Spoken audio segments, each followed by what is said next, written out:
This is your psychic girlfriend, Robin Richardson. And if you're like me, you're interested in how the universe works and in all things mystical. So let's explore it together. Sit back, relax, and enjoy the podcast.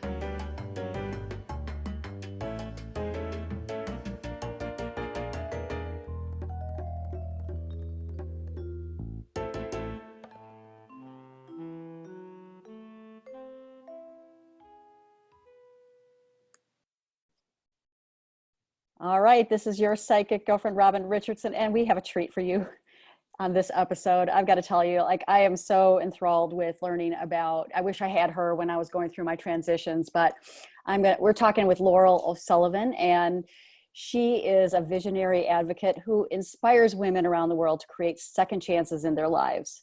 And she does this by applying her signature process to help women align with their unique source of power, with their life purpose, to make decisions that create greater impact in the world. And Laurel's practice is grounded in 20 years of experience as a public interest lawyer and advocate.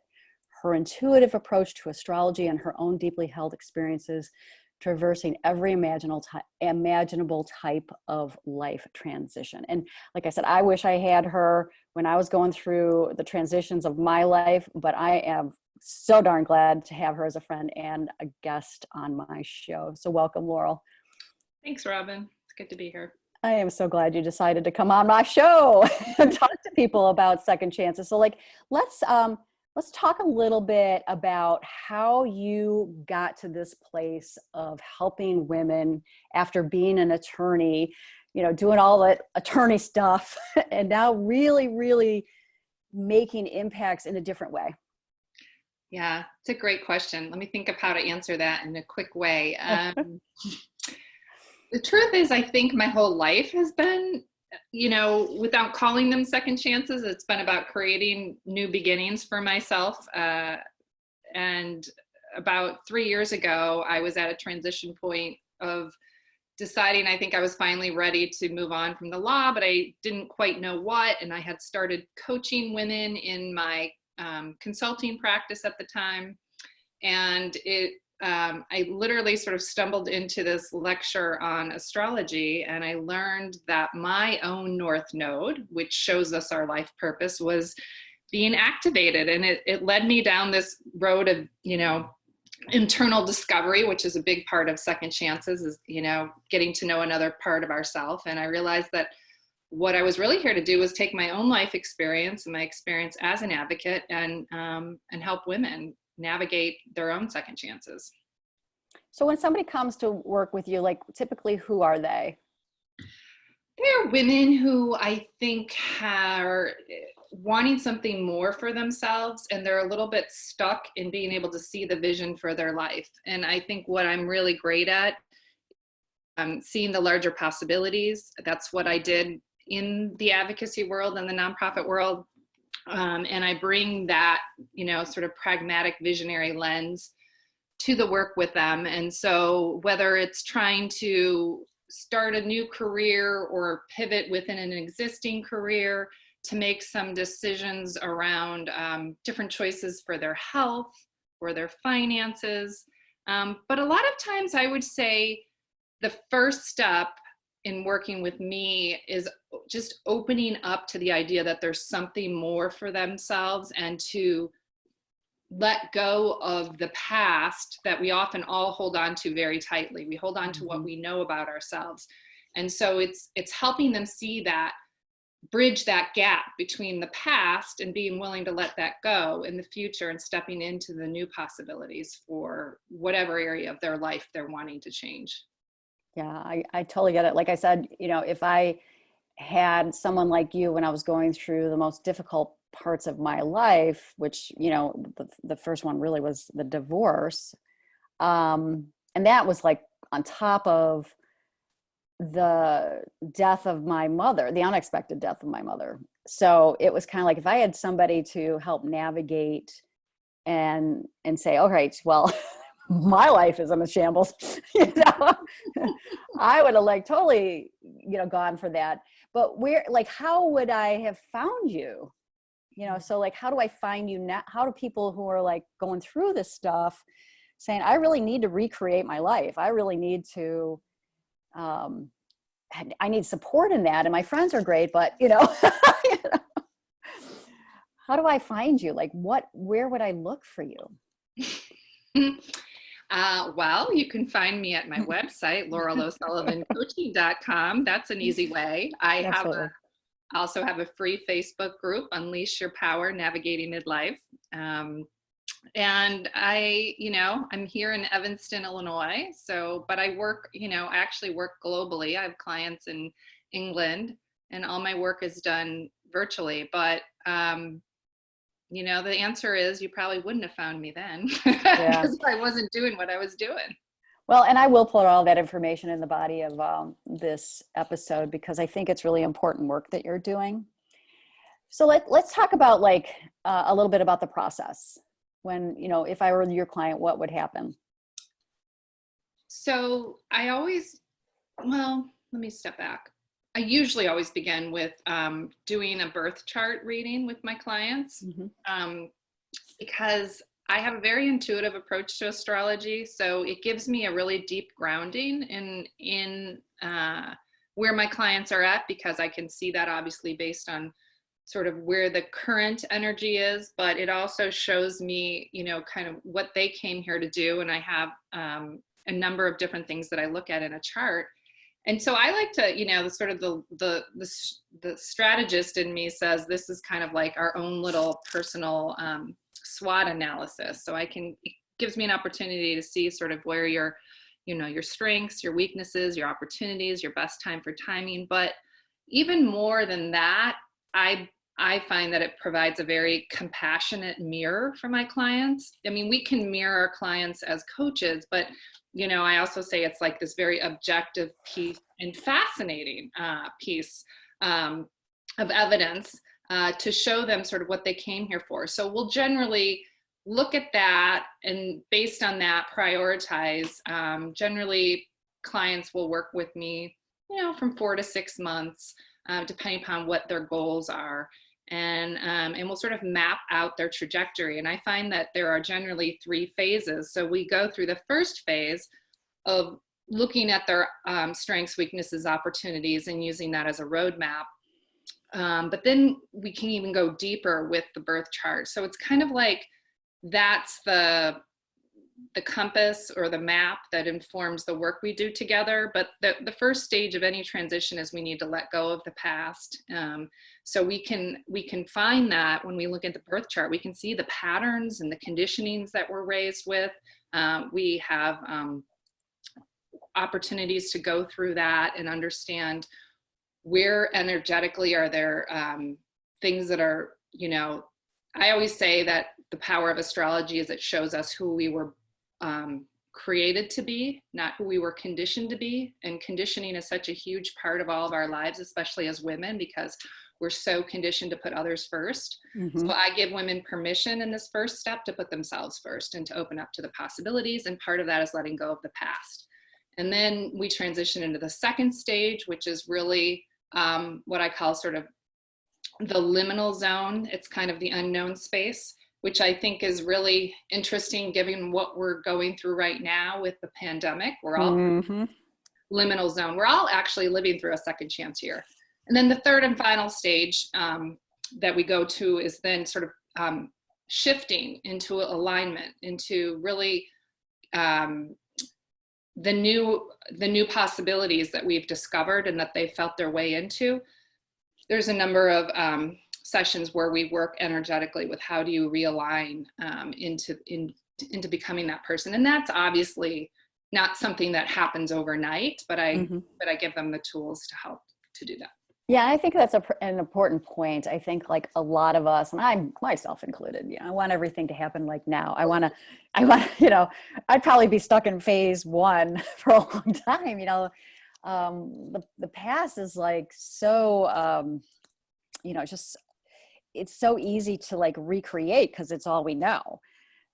So when you talked about living in the unknown, like that really, really resonates with me. Like, it's just to learn to be a little bit more comfortable in that. You also mentioned second chance year. And, you know, you and I talk offline a lot about this, you know, this year and how, yeah, I mean, we all have to have had changes, myself included, which is why you're here on this show, you know? So talk to me about that. Tell us about like why this year is a second chance year and Yeah, how we can maximize it. absolutely. And, you know, it's a really hard and painful time that the world is going through right now. But within that pain, I believe, you know, and this is part of what, you know, we both do in helping women. It's generally pain that motivates us to change, right? And so it's that pain that we're all being asked to kind of live into, but not even the pain of the pandemic. I believe that the pandemic was a reflection of larger energies that existed on the planet, that were a result of us all needing to shift. And so astrologically, this year is very, very significant. There's a whole lot of, it's significant because there's a whole lot of things, events coming together that normally don't happen in one year. But the, you know, what I would call sort of the mega theme for the year, is that we're all being asked to basically, as I just talked about, let go of the past and reimagine, redefine the next 35 years of our life, because 35 years is how long it generally takes Saturn to go around, to make a transit and rejoin with Pluto. And that's what happened on January 12th, which kind of set the tone for the whole year. We have these two big planets, the two, what I would call the most intense planets of the zodiac, coming together. And when they came together, it was the culmination of energy that actually started in April of 2019, which was this, okay, everybody, wake up. This is an awakening. You need to wake up and let go of the things in your life that are no longer serving you, specifically as it relates to you owning your power in your life. And so that's really what this year is about. And within that, there's a lot of things I can talk about, but that's kind of the big, I would say, mandate. It's not really optional. And if we don't listen to that, then I know from experience, if we don't listen to the nudges we get, then things will be made to change for you. Oh my gosh, absolutely. So as somebody like me that has my Saturn in the first house, what is this for me? What, you know, I know you probably don't have my chart up, but like, you know. No. It's okay, because I also have Saturn in my first house. But as I like to remind you, Robin, you have Jupiter with Saturn. So Jupiter is the great benefic. So your Saturn is mitigated with the help of Jupiter. But I just have poor old Saturn hanging out by itself. But you're a Capricorn rising. And so Capricorn, if the mandate of this year is for all of us to awaken up and redefine our relationship with power, it's all happening in the sign of Capricorn. And as you and I have talked about, and if anybody's listening who listens to astrology, Capricorn has been the dominant energy for the last 2.5 and even longer. So as a Capricorn, you've basically been building a brand new you for actually going back to 2008, because Pluto, which is our ultimate power that we grow into, it wants to change us so that we can own our power. It's been in Capricorn since 2008, which is actually when the recession hit. And so now here we are in the middle of a pandemic, and it is still in play. So as a Capricorn, what this year and what the last 2.5 years has meant is Capricorn is about self-mastery. And I know from talking to you and a lot of other, I would say, Capricorns in midlife, they're kind of feeling like they're getting their groove on. Like they're starting to feel like, and if they're not, it's because they probably haven't been paying attention to the nudges. And so it's about resiliency and meeting those long-term goals and determination, but really kind of coming into full awareness of what you're here to do. So I actually, and you can answer for yourself, but I think it's been an exciting time as much as it's been a roller coaster as well for you personally. I think there's a lot that's shifting in a very positive way. Yeah, I have to really affirm that, Laurel, because I don't know if I'm necessarily a brand new me, but I'm like more of a evolved, confident, resilient me. And it's interesting because we had talked about this before, like, this period of time is like, it's like, oh gosh, it's like me on steroids, to be honest. I feel like I'm fully invested in what I'm here to do. I'm clear about what I'm here to do. And with your help, absolutely, has reinforced that for me. So, I mean, the universe nudge, like I'm learning that, like, I just get knocked off a ledge half the time. It's like Saturn goes, "You're going in the pool." No, I'm not. Yeah, you are. Well, and you have, again, yeah, because Saturn is our inner authority, but it's also where we do experience the fear. And so you have oh, I don't want to go in the pool, but then you have the whisper of Jupiter going, it's okay, I'm going to catch you. And how many times have you told me that I always land on my feet? Oh, I all the time. land on my feet, which is, I mean, that's just one of the cool things of astrology. And it's amazing. It's awesome that you know that. And it was fun to point out to you, well, here's one of the reasons you always land on your feet. It's like you have this kind of like guardian always with you. And that's what I think people get from you. Like, is that knowing, like, okay, you're gonna, from your chart, I can help you kind of navigate and give you practical tools to really become and step fully into your power. And women, especially during this time, I think it's so important for them to, shed all the old, crap and really embrace and know who they are, know who they are. Yeah. And that's what I'm learning too, is just for me, it's just like, oh, damn, who I was in 2008 is so not who I am now. Yeah. And she's grown up.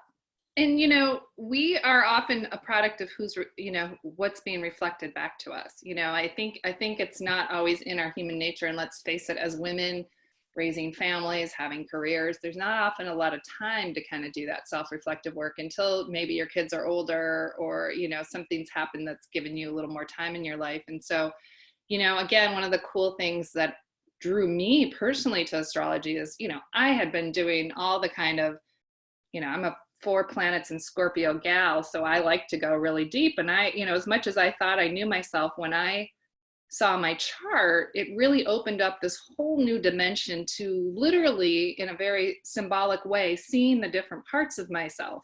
And I haven't found personally any replacement for the power of how clearly it can define for us, literally this area of your life, this is your strength, and here's a hurdle you're going to overcome. You can ignore it, and we always have free will at the end of the day. Nothing is predestined. But I think it's super exciting because for most of my clients, it's very affirming if they've had challenges in their life or they've had, setbacks. It's helpful to realize, like, this is all just a part of the greater, plan for my life and purpose. Because I know that I'm always impatient and I always want to be, like 5 years ahead of where I can be, always, and that'll probably always be my life lesson. And so we begin to see sort of the rhythm and the patterns in our life too, which again, I find very comforting. Oh gosh, me too. Totally. Well, when I look at the patterns, the data, and use my intuition to go forward, it's kind of like, okay, the data has shown me that I always land on my feet. So that's going to continue. And if I don't land on my feet, I've done enough burpees, as you know, I'll just bounce back up. Absolutely. It's actually, that conditioning's helped a lot. So what do you think is the most important takeaway for people today? What do you think that they need to hear from you about second chances and about, getting through this period of our lives? Yeah. Well, I'm a big, big believer that we get one life. We get one life, and it's a precious life. And we all need to take the responsibility for that life very seriously. And, I say this as somebody who's gone through my fair share of knocks and ups and downs. So I don't want to sound callous to all, like I said, if you're a small business owner and you're out of work or your family's going through health, I don't want to make it sound simplistic, but this year is the year to, to stake your claim, for what it is you really want and to go for it, and when I say go for it, again, I don't mean to sound cliche about it. We can go for it with the help of others, it doesn't mean you need to go for it on your own, but to not give up on yourself, and that's where the advocate in me really comes out, because I think everybody on this planet, we have a voice that needs to be heard. We have a purpose to live into, but no one's going to do it for us. So it's up to us to do it. And I would encourage everybody to learn about astrology. I think if there were ever a year to learn about it, it would be now. And one other thing I'll just share too is right now, this is a very fast moving year. Right now, we're getting a little bit of a breather in May. I would call this kind of the liminal zone, January through April were what I was talking about with the first phase of letting go of the past. Mm. Now we're kind of in this little pause, but starting in July, the speed is going to pick up significantly. So for people who are listening, I would say take this time now, like lean into this opportunity where there's a lull, where we're all being given kind of this, permission to slow down and do that inner reflection on how do I want to look at the end? Who do I want to be at the end of this year and beyond? That's great advice. I wish I could take it. I feel like I've been running. You're there. At full speed. Yeah. And I think at the time though, I do take the moments of like really, it's not lost on me that I totally appreciate this time, even though it was given to me in a way I really wouldn't have chosen for myself, consciously. I know I did, unconsciously, but it is great advice. And I think now is the time that people can tap into their own creativity. And with your help, to really, map out strategically how to do it. Yes, I totally agree. And also, Robin, for anyone listening, I would like to make an offer, if that's okay. Oh my God, absolutely. I totally support offers.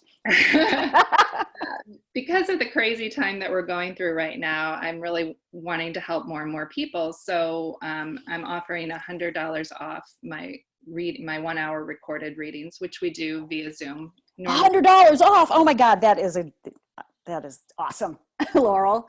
So $150 is the price. $150 is your fee. That's $100 off your regular price. You know what, people, if you don't take advantage of this, I'm sorry, but that's a great deal. And it's a lot of fun. I'll guarantee that. It is a lot of fun. And you've helped me a lot in navigating this period and understanding, because I love astrology, but I can never retain it to save my freaking life. And you've been so patient with me. She will talk to you like you need to be talked to, make it clear and understandable. And I can attest to that. So, get out there, LaurelO'Sullivancoaching.com. And I will put it in the body of the show notes, so it'll be there. And Laurel, thank you again for joining us. And be well. And I hope you get to help a lot of people, because I know that what you offer is so important. Thanks, Robin. It's great being here.